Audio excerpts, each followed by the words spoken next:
근래 우리 성령 집회를 위해서 이제 준비 기도하면서 제게 생긴 가장 커다란 장점이자 유익이 있다면 성령 집회 자체를 위해서 기도를 많이 하게 되었다는 점이 가장 큰 은혜이고 장점이라고 싶습니다. 말씀 준비할 때도 준비를 하지만 찬양 준비하고 기도 준비하면서 기도하는 양 자체가 많아졌다는 것이 너무 큰 감사이고, 그래서 주님을 더 의지하게 됩니다. 찬양도 그렇지만 말씀도 하나님께서 직접 일으켜 주시도록 성령님께서 일으켜 주시는 것을 다만 말씀을 좀 붙잡고 몸부림쳐면 좋겠다. 그래서 성령님, 우리의 기도를 들어주셔서 라는 제목으로 오늘서부터 4주 정도 성령께서 하시는 일들을 우리 가운데 실제로 보여주십시오, 일으켜 주십시오, 이런 간절함으로 좀 기도하고 싶고, 오늘 그 첫 번째로 주님 우리를 일으켜 주십시오. 우리의 이 침체되어 있고 혹은 우리가 앉아 있다면 하나님 우리를 일으켜 주시고 우리를 붙들어 주십시오. 이렇게 우리 말씀 붙잡고 같이 기도하면 좋겠습니다. 요즘 사회 문제라고도 하지만 얼마 전에 기사를 이렇게 보았는데, 취업하는 것보다 그냥 실업 상태를 유지하는 것을 더 선호하는 어떤 경향이 있다라는 것에 대해서 신문 기사에 이렇게 나와 있더라고요.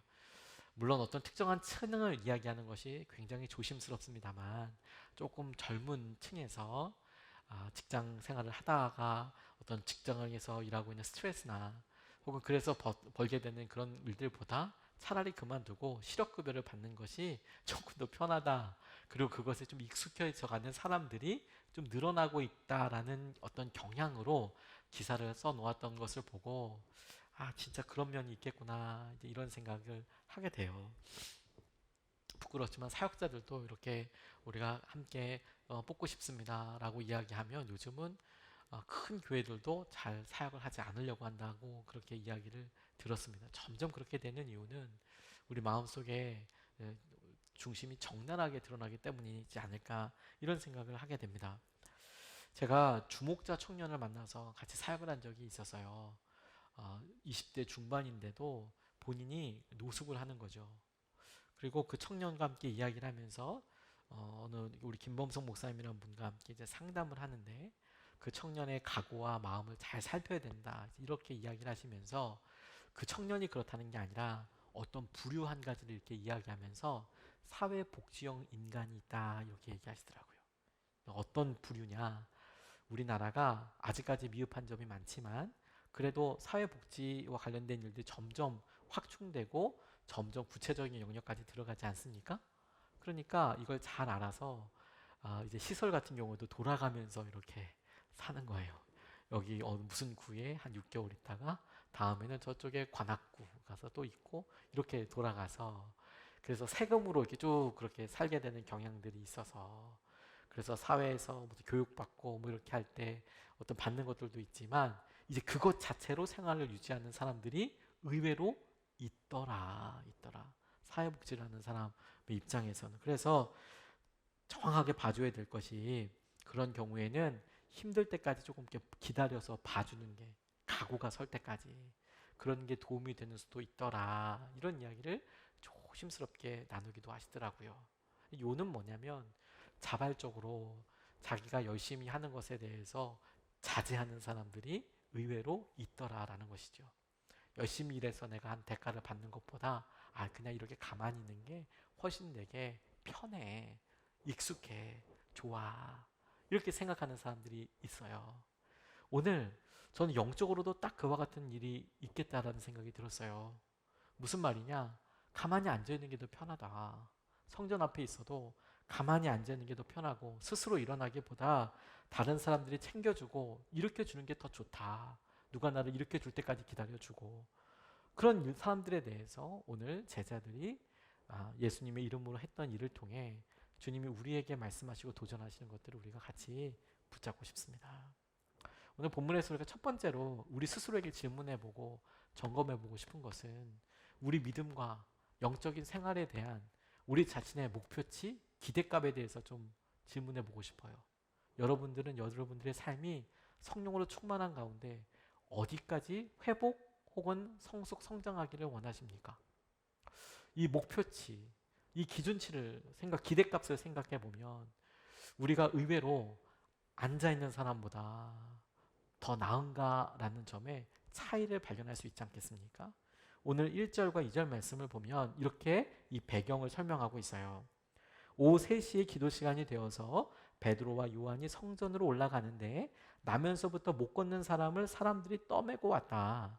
그들은 성전으로 들어가는 사람들에게 구걸하게 하려고 이 못 걷는 사람을 날마다 아름다운 문이라는 성전 문 곁에 앉혀 놓았다고 이 이야기의 배경이 되는 등장인물을 이야기하고 있습니다.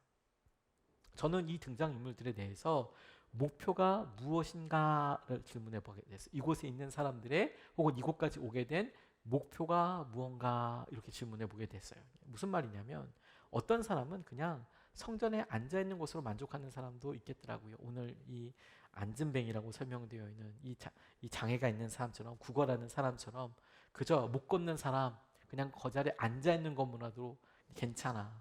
오늘 하루 성공했어. 오늘도 내가 도움을 받아서 이곳에 앉아 있었으니까 오케이, 오늘 하루 내 사명은 다 끝난 거, 이렇게 생각하는 사람도 있을 수 있겠고, 어떤 사람들은 구걸하는 거로 만족할 수도 있겠더라고요. 나온 목적이 뭐냐면 지금 구걸하러 나온 거거든요. 그래서 그게 목적이니까 오늘 내가 구걸하다가 평소보다 더 많은 돈을 내가 만약에 얻을 수 있다면 너무 행복하고 너무 좋은 삶, 그게 목표일 수도 있겠죠. 또 오늘 본문에서 그 사람을 구걸하도록 도와주러 온 사람 있지 않습니까?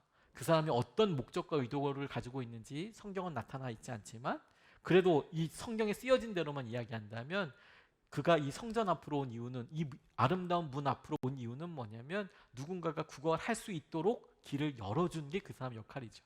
내 역할은 뭐냐면 그냥 이 사람 여기다 떨궈 놓고 가면 돼. 그게 그 사람의 역할이고 그게 다였던 거죠. 그 앞을 지나가는 사람들 가운데는 예배하러 가는 사람도 있고 기도하러 가는 사람도 있지 않습니까? 똑같이 미문에서 사는데 오늘 제자들처럼 기도하러 가고 예배하러 가는 사람, 때를 지키러 가는 사람도 있고, 혹은 오늘 소개가 되어 있지 않지만 그 아름다운 미문을 지나가면서 정치일이나 사람들이나 여러 목적과 상황들을 가고 있는데 어떤 사람은 그 가운데 앉아있는 것만으로도 목표가 이루어지고 구걸하는 것으로 만족하고 혹은 구걸하는 것을 도와주는 것 정도로 내 오늘 사명은 다했어라고 생각하는 사람들도 있겠더라라는 거예요. 그들이 각각 뭐가 다르냐? 그날 하루에 자기들이 해야 할 목표가 달라요. 그래서 내가 오늘 만족해 라고 할 수 있는 기대값이 달라요.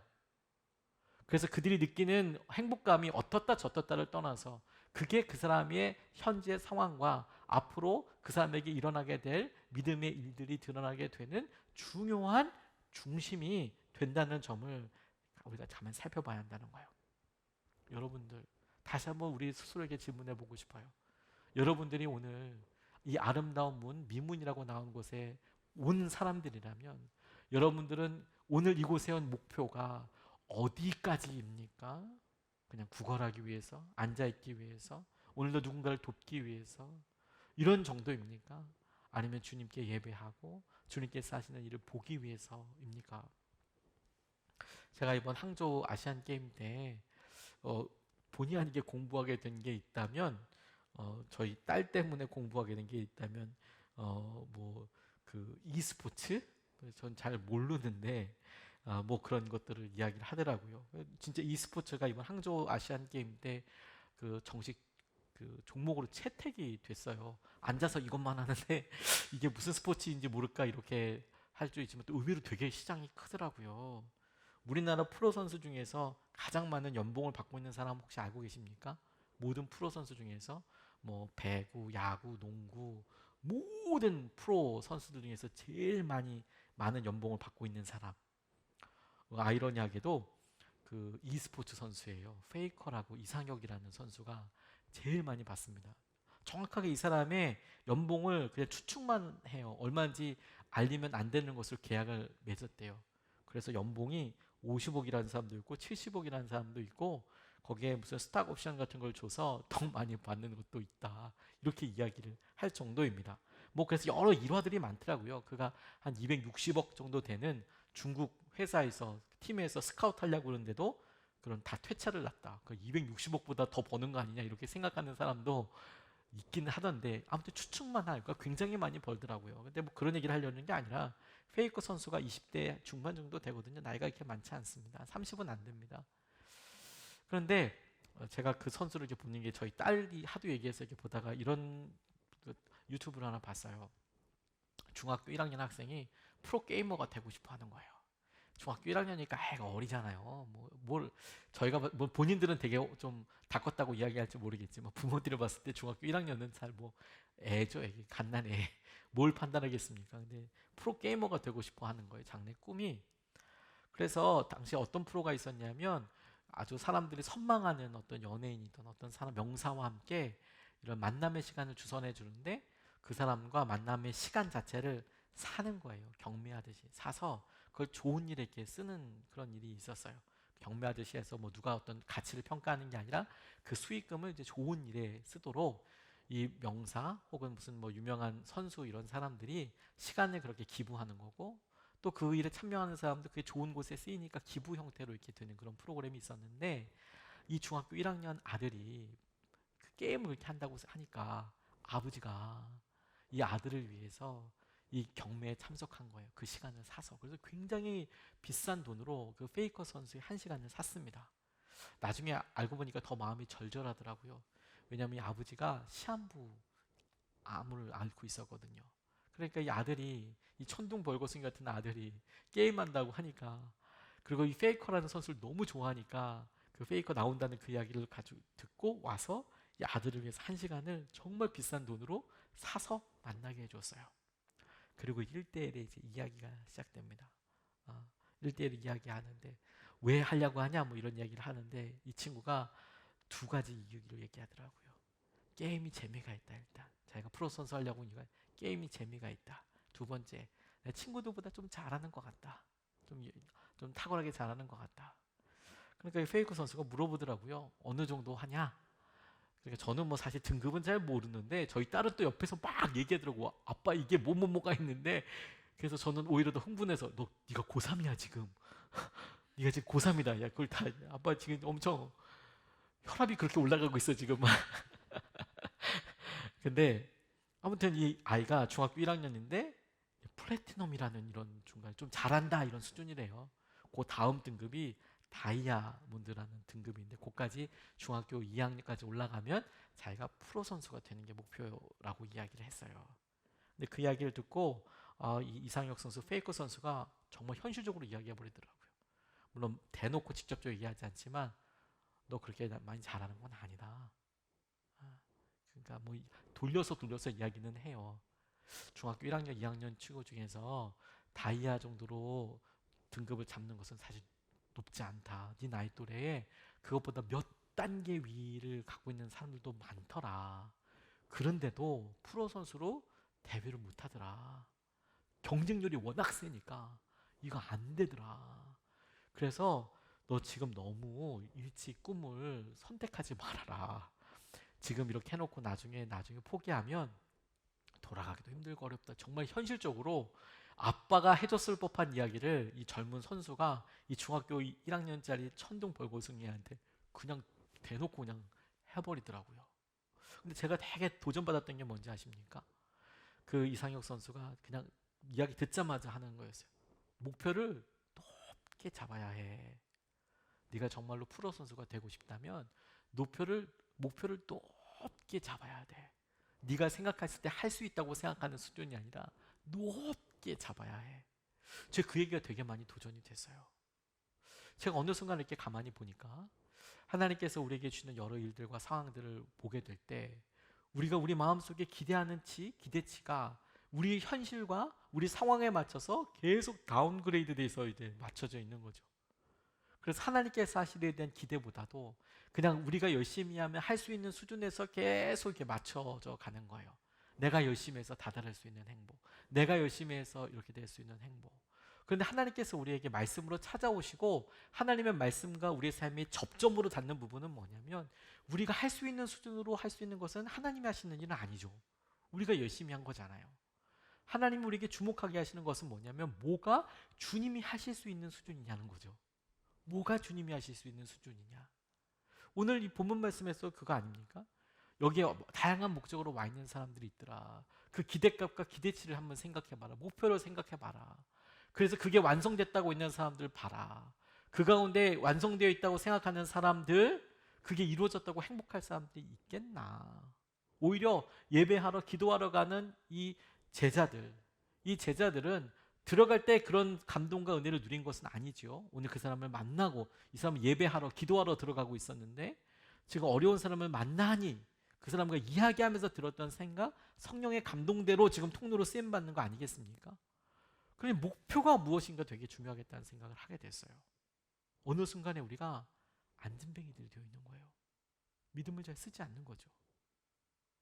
그런 의미에서 자연스럽게 우리에게 기도 한 가지가 고백된다고 싶어요. 주님, 우리를 일으켜 주십시오. 안진뱅이는 이 본인 스스로가 그렇게 고백하지는 않았지만, 근데 우리가 이 안진뱅이를 보고 우리의 모습이 우리의 영적인 상황에 그와 같다면 우리는 마땅히 주님, 우리의 목표치를 조정해서 우리를 일으켜 주십시오라고 기도해야 되는 것 아니겠습니까? 오늘 4절에서부터 8절까지의 말씀이 이 사이에 있었던 일을 이렇게 이야기합니다. 베드로가 요한과 더불어 그를 눈여겨보고 그에게 말하였다. 우리를 보시오. 그 못 걷는 사람은 무엇을 얻으려니 하고 두 사람을 빤히 쳐다보았다. 베드로가 말하기를 은과 금은 내게 없으나 내게 있는 것을 그대에게 주니 나사렛 예수 그리스도의 이름으로 일어나 걸으시오 하고 그의 오른손을 잡아 일으켰다. 그는 즉시 다리와 발목에 힘을 얻어서 벌떡 일어나서 걸었다. 그는 걷기도 하고 뛰기도 하며 하나님을 찬양하면서 그들과 함께 성전으로 들어갔다고 이야기합니다. 베드로와 요한이 그를 눈여겨봤어요. 지금 구걸하고 있는 이 형제를. 그리고 자신들을 보라고 이야기했습니다. 나를 봐. 그리고 그 사람이 필요하다고 생각하는 것과 전혀 다른 것을 주었어요.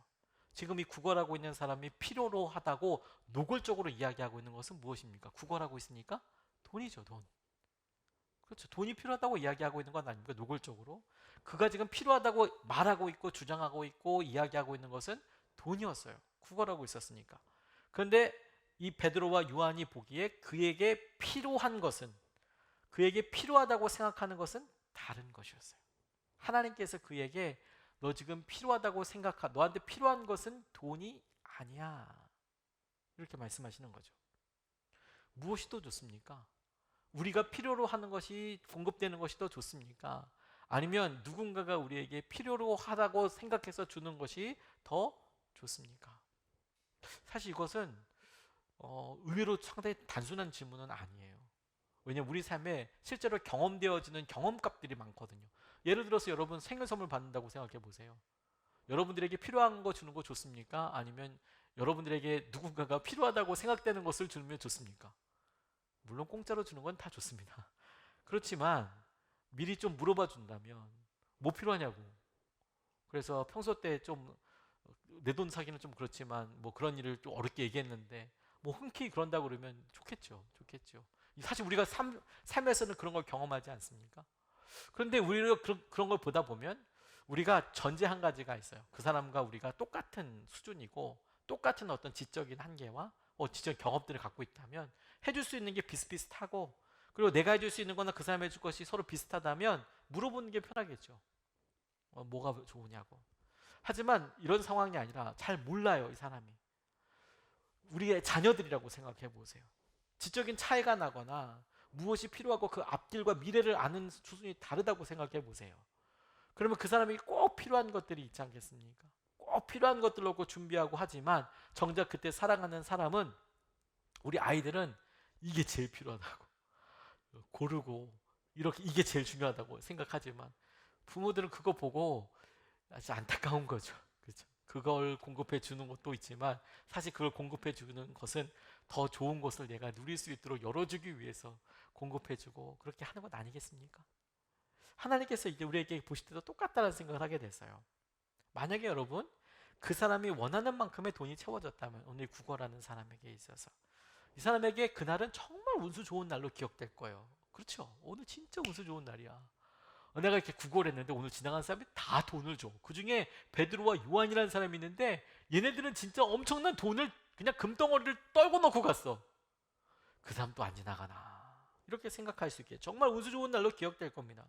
그리고 그의 소원은 이렇게 다시 바뀌게 될 거예요. 그와 똑같은 날이 또 다른 날이 좀 있었으면 좋겠다. 오늘 같은 날이 또 있었으면 좋겠다. 오늘 같은 날, 오늘 같은 만남이 또 있었으면 좋겠다. 이렇게 되지 않겠습니까? 그리고 그렇지 않은 날은 너무도 불행하고 여전히 그의 삶의 본질은 구걸하는 삶이 되는 거죠. 그날 하루는 너무 좋은데 여전히 그의 삶의 본질은 구걸하는 거예요. 구걸하는 거. 그리고 구걸로 인하여서 내가 얼마만큼 얻었는지 가지고 기쁨의 폭이 왔다 갔다 할 거예요. 왔다 갔다 할 거예요. 그게 그 사람의 본질인 거죠. 우리가 우리 자신의 능력을 가지고 이야기할 때 똑같은 일을 경험한다고 싶어요. 평생 직장에서 직급과 재정으로 자신을 설명하려고 들었던 사람은 그것을 잃는 순간 너무도 힘든 과정을 겪게 됩니다. 왜? 정작 정말 훌륭하고 모범이 될 만한 삶을 살았음에도 불구하고 본인은 자신을 설명할 수 있는 그런 말이 사라져 버렸거든요. 존재의 근원을 잃어버리는 느낌이에요. 제가 병원에 있을 때 딱 그랬거든요. 사람들은 다 쉬라고 이렇게 이야기를 하는데 저는 정말 사역을 못하니까 죽을 것 같더라고요. 힘들어서. 근데 무의미한 거 아닌가? 이런 날이 계속 되었다면, 만약에 이 구걸하는 사람이 이런 날이 계속 되었다면 우리 스스로가 물어서 스스로 대답해 보면 좋겠어요. 이게 정말 우리의 모습은 아닌가? 나는, 우리 스스로는 하나님께서 하신 여러 일들 가운데 무엇을 보고 만나고 있는가? 주님을 만나면 삶의 목적이 달라집니다. 그가 예배하는 사람이 되는 거예요. 일어나 걷는 사람이 되는 것이지요. 근데 여기에 함정 한 가지가 더 있어요. 뭐가 함정이냐면, 저와 여러분들이 아까 기대가 목표치를 물었다고 했잖아요. 물어봐야 된다고 했잖아요. 여기 함정 하나가 있어요. 많은 사람들이 신앙생활을 하다가 걸으면서 구걸하는 사람이 되기를 원한다는 거예요. 여러분, 이게 무슨 말인지 아시겠습니까? 하나님을 만나서 구걸하던 삶에서 이제 걷는 사람이 됐어요. 일어나 걷는 사람이 됐어요. 그런데 우리의 본질과 상황은 어떻게 되면, 근데 이제 걸으면서 이제 구걸하는 사람이 되기를 원해요. 앉아서 구걸하는 사람이 아니라 믿음을 써서 구걸하는 사람을 살아요. 이게 함정이에요. 이게 우리 스스로가, 우리의 수준이 그냥 그렇게 사는 거죠. 그게 우리에게 있어서 믿음이 되게 중요한 일이라고 싶어요.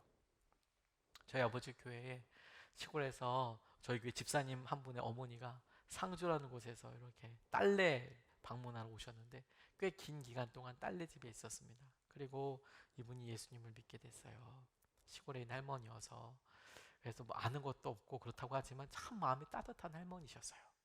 그래서 교회 와서 딸이랑 처음에 같이 와서 밥 먹고 그러다가 밥 먹고 뭐 예배도 오게 되고 그리고 집회 이렇게 하게 되고 기도회 때 정말 단순하게 믿으시니까 큰 은혜가 임하더라고요.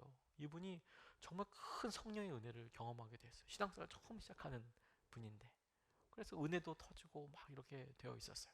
그런 중에 이분에게 일었던 기적과도 같은 일 하나가 뭐였냐면, 이분이 상주에서 평생 사셨는데 그러다 보니까 일도 많이 하시고 밭일도 많이 하시고 그러셔가지고 허리가 이렇게 꼬부러져 있었어요. 많이 한 90도 정도.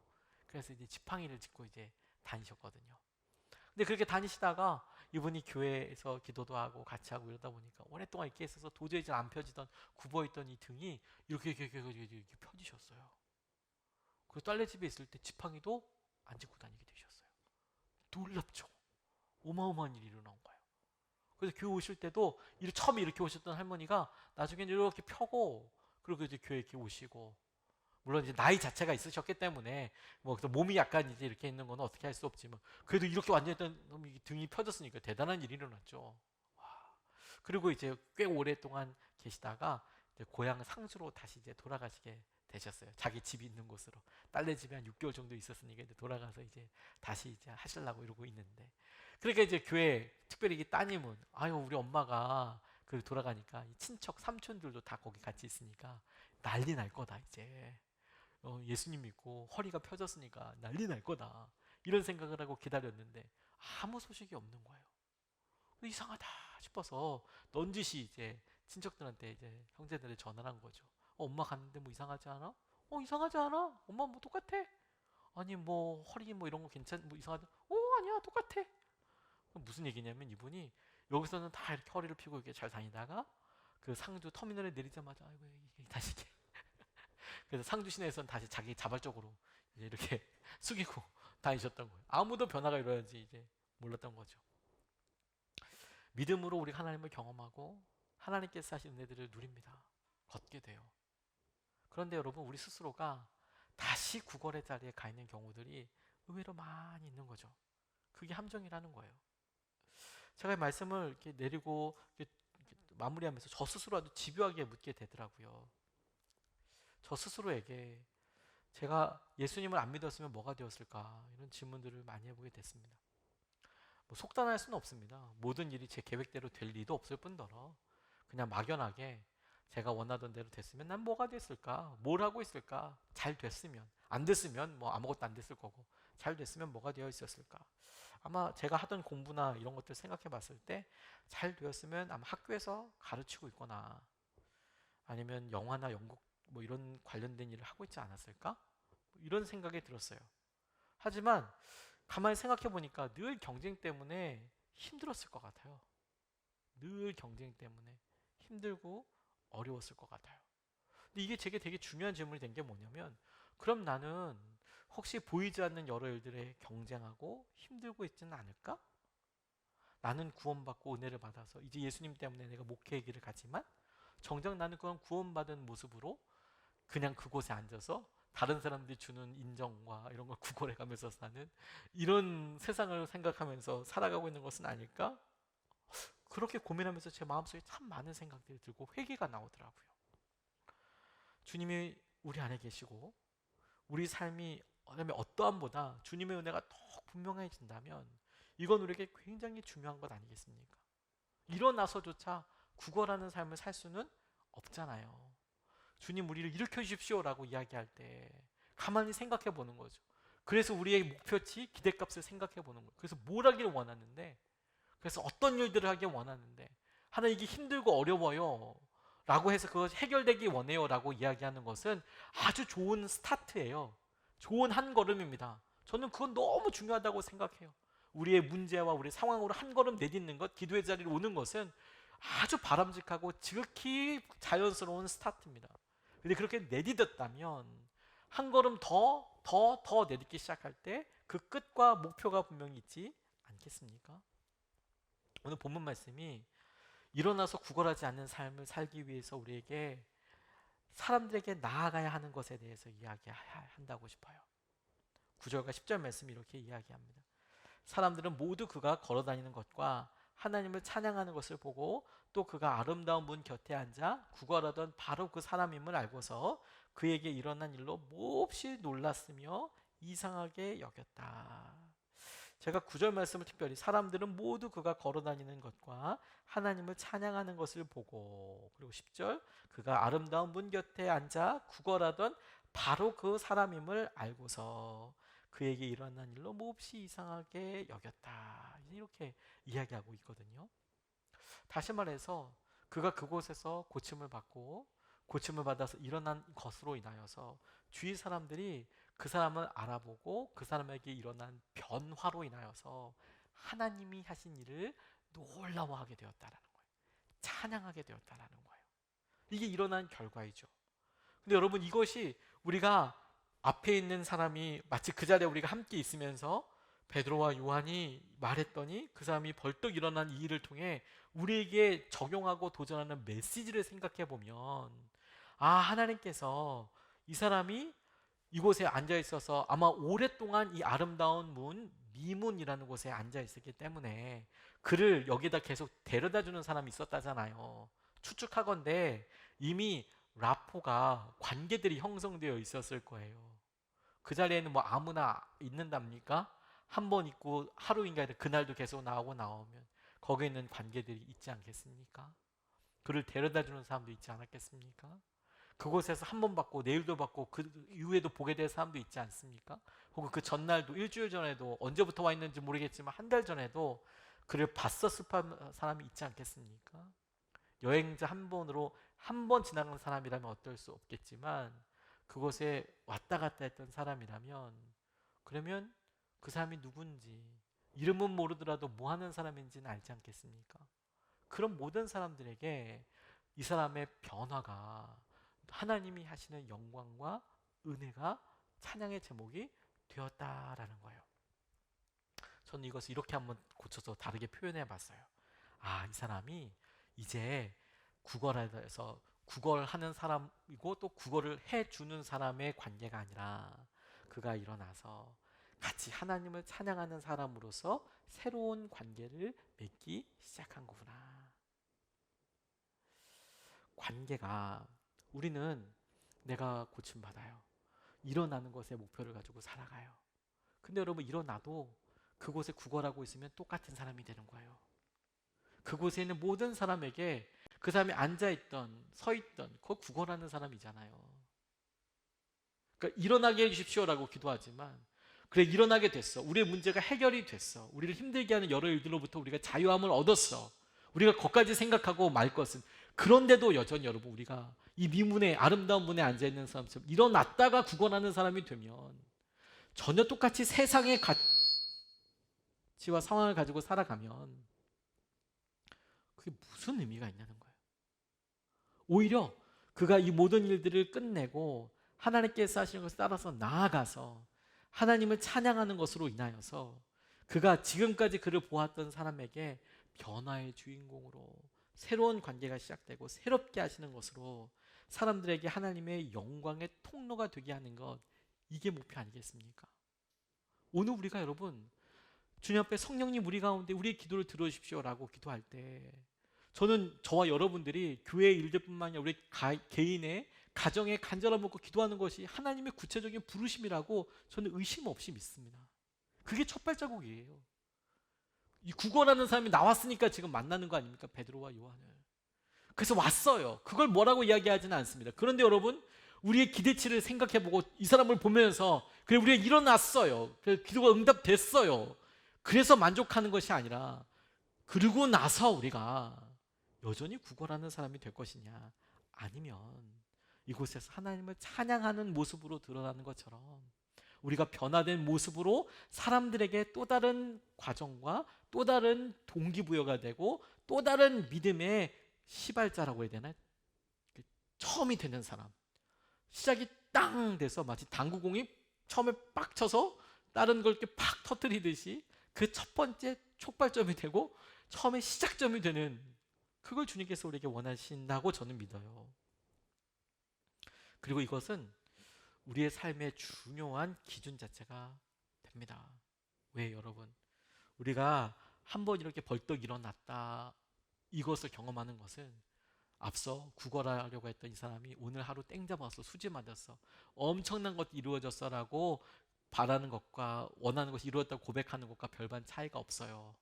우리의 기도가 응답된 것에만 중심을 둔다면 우리는 어느 순간에 이 기도 시간이 주님께서 우리에게 기도의 응답으로만 주시는 시간으로만 접근하게 될 거예요.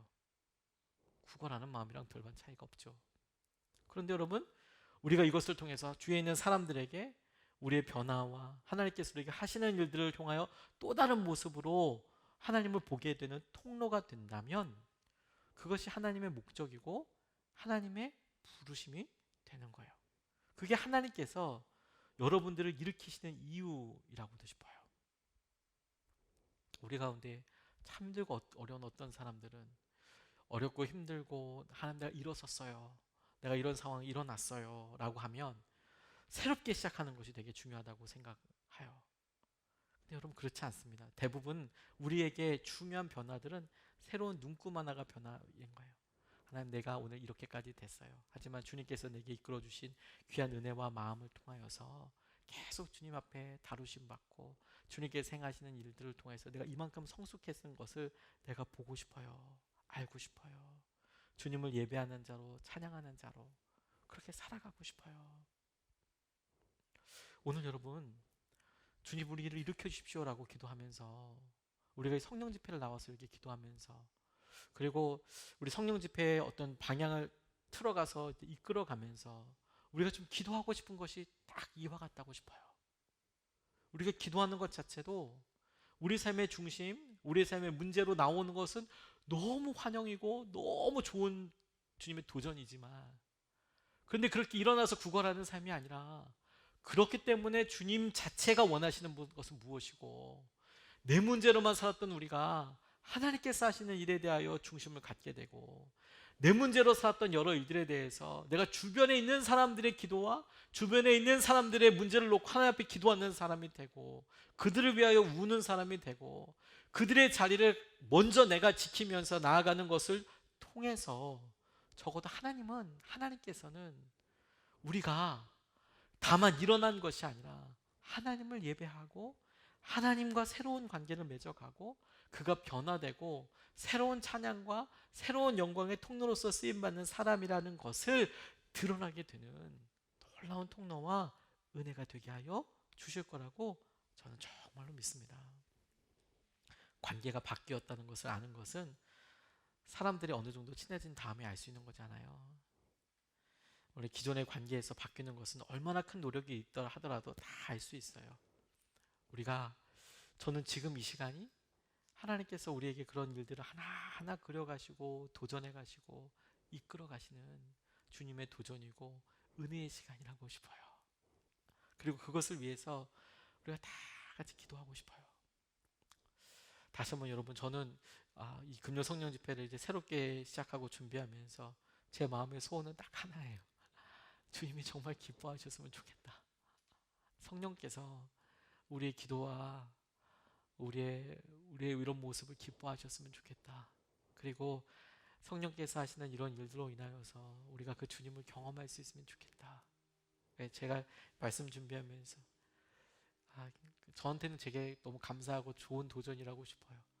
말씀을 은혜롭게 전해야지 라는 욕심보다 주님이 하고 싶은 말씀을 잘 전한 건가, 저는 적어도 주님을 그렇게 말씀하고 싶으실 것 같아요. 일어나서 구걸할 생각하지 말고 일어나서 하나님을 찬양하는 사람이 되라. 그렇다고 우리의 모습을 쫓아내고 무시하고 형편없이 몰아내는 사람이 아니라 잘 왔어, 잘 왔어. 우리를 주목해 보시고 우리가 어떤 목적으로 왔든지 간에 우리를 주목해 보시고 우리에게 일어날 만한 믿음이 있는 것을 보시고 우리에게 말씀하실 텐데, 그래서 우리가 원하는 방식은 일어서서 구걸을 하는 게 아니라 일어서서 하나님을 예배하고 찬양하게 해주십시오. 그리고 그게 우리에게 진정한 소원이 돼서 우리가 오늘 기도할 때 주님, 우리가 일어서고 싶습니다. 우리의 기대치와 우리의 목표치를 바꿔서 주님, 제가 일어서고 싶은데, 제가 일어서고 싶은 이유는 진정으로 주님을 예배하고 우리 주위에 있는 사람들에게 중보자로 서고 싶기 때문입니다. 주님, 제가 서고 싶은 이유는 제 문제가 어렵기 때문도 있지만, 그렇게 나왔지만, 그러나 주님, 우리에게 계신 사명이 주님을 찬양하고 예배하는 것이라 우리가 믿기 때문에 하나님께서 누리는 은혜와 마음을 누리고 싶습니다. 우리 같이 이 시간에 찬양하고 그런 마음을 담아서 우리 함께 같이 기도하겠습니다.